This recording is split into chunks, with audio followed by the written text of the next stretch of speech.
Hi, parents. My name is Adam Beck, and I am the early college chemistry teacher this year. I'm just going to walk you through kind of how the class is going to be set up and all that fun stuff. So, all I do is teach early college Chem 101. So, I've set my Canvas page up to Gold Day or Black Day, depending on when your child has my class. Uh, and so, I'm going to walk you through kind of our day-to-day operations, what goes on. One of the hopes I have for this year is to do more labs, simply because we can.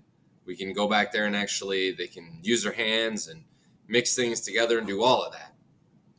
The way that the course is going to be set up this year is we're going to go small to large, and I'll explain that when I get through my syllabus. I'm not going to go through the whole thing. Don't worry about that. But so Gold Day, that's what I'm going to click on Gold Day. But if your child is in Black Day, all they do is click on the Black Day icon and it take them to the page. So there's not a lot going on here.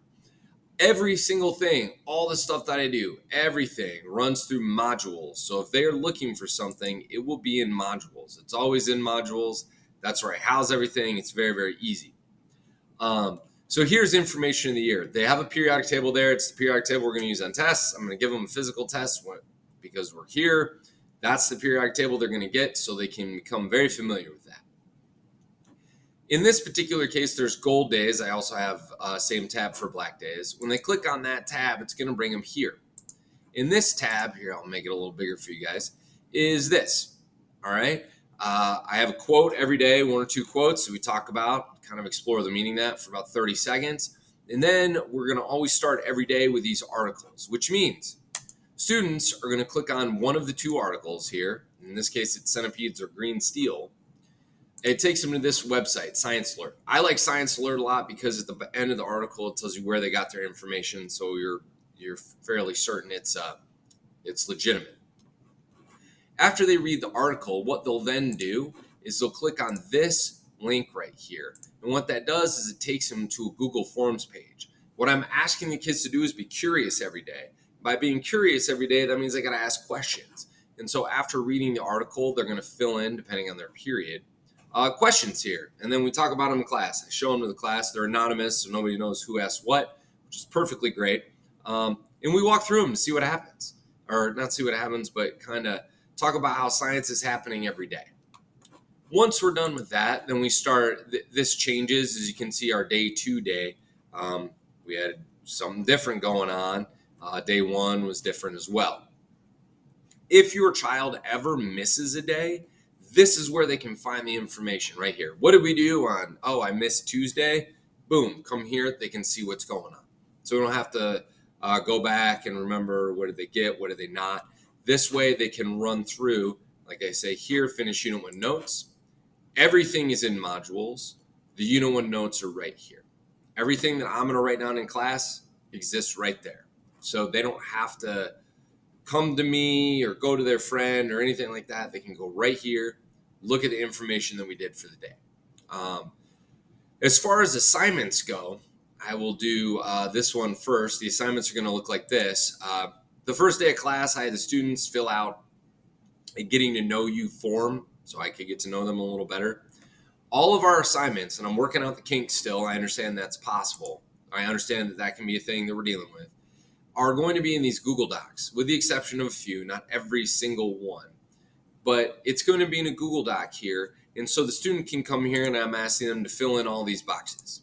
All I'm asking them to do is change the font color so their answers stick out to the questions that I've asked. These are the questions that I asked the students, and I thought I'd answer them and kind of tell you a little bit about myself. What do you like to be called in class? I'm not sure about nicknames and things like that, so this is a way for me to figure out that. Big superhero fan. I'm a science teacher. Shouldn't be a surprise. So I asked them who their favorite superhero was. If they could meet somebody, who would they meet and why? What's their strength? Because I think all kids bring certain things to the classroom, and I'd like to know what they think their strength is. I'm going to try to push them to learn new skills. So what do you want to learn? Why haven't you gotten started? Maybe this year I can sort of push them to get started. A lot of people had instruments on there, just saying. I read a lot, so I'm going to try to push the kids to read books, whatever they like to read. I did go to the University of Michigan, so go blue. And after I got my chemistry degree, I realized I wanted to teach. So if you're curious, you can get in here, and I think you can still see what your child put down if you're curious to see what they wrote down. So that was getting to know you. That was our first assignment.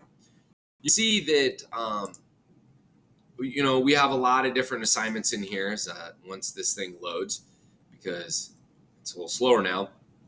The other assignments in here, that's how we're going to do things. I have 2 labs loaded up right now. The due dates are right here, all right, August 26th and August 30th. And that's how many points each of them are. I have to stress this. I stress it to the kids. I'm going to stress it to you. The grade that they get for Penn High School as well as for Ivy Tech is going to be in Skyward. That is the official grade. Canvas is just where all of our setup is, but Skyward is the grade.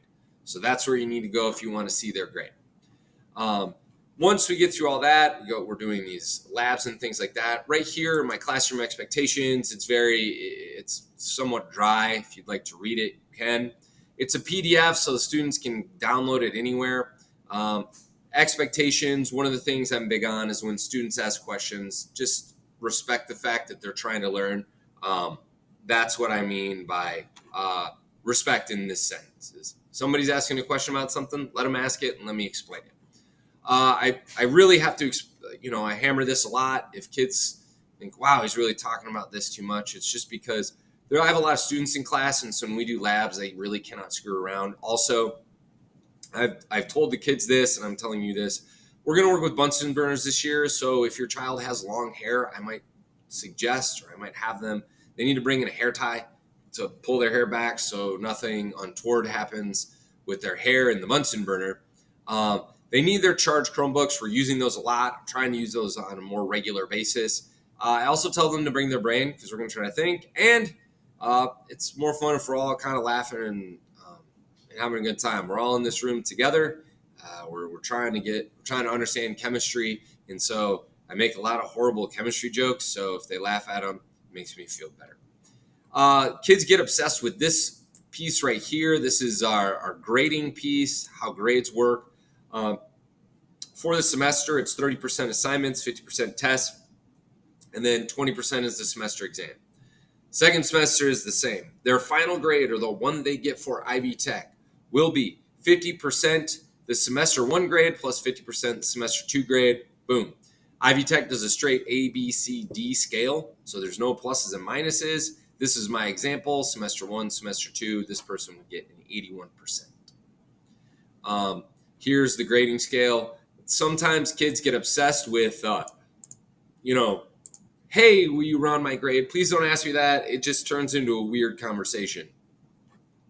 This is how we're setting up the course this year. It goes from big to small. So I'm starting with numbers. We're then going to do the atoms. Then we actually have something a little bigger, then quantum model, and then something a little larger as we get to molecules, and then reactions is how things move around. So we're going to go from small to big. That's how I'm approaching it. So the atom first model, which is a very popular way of teaching chemistry.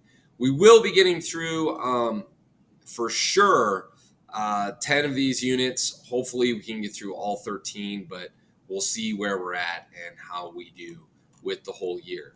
Like I said, I'm going to try to do a lot more labs this year simply because last year the kids didn't get to do a whole lot of them, and I think that's just too bad that was not something that we were able to do.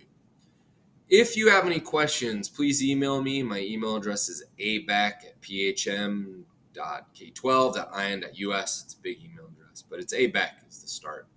All I ask is that you guys give me 24 hours to respond. If you email at 4 p.m. on a day, I probably won't respond till the next morning.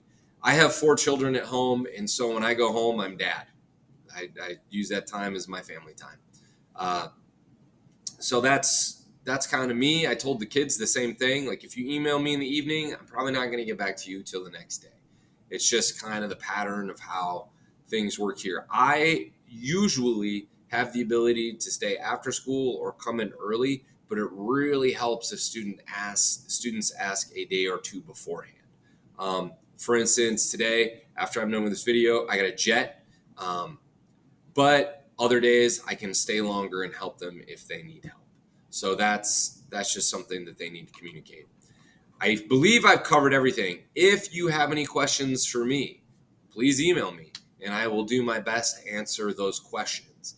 Now, the next thing I'm going to talk about is a little bit of an outside. It's not my classroom uh, um, stuff.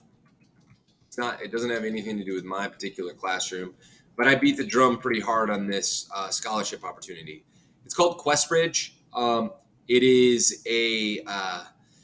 it's a possibility to get a full ride scholarship to an extremely competitive institution.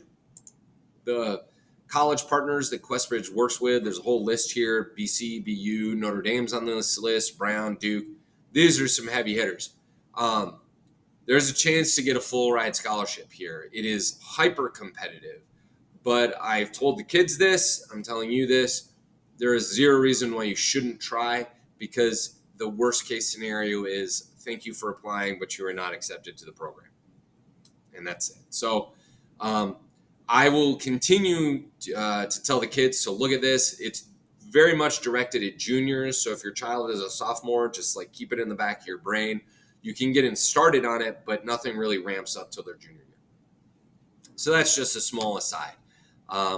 But for the moment, if you have any questions, like I said, email me. If not, have a lovely evening, and I look forward to working with your children this year.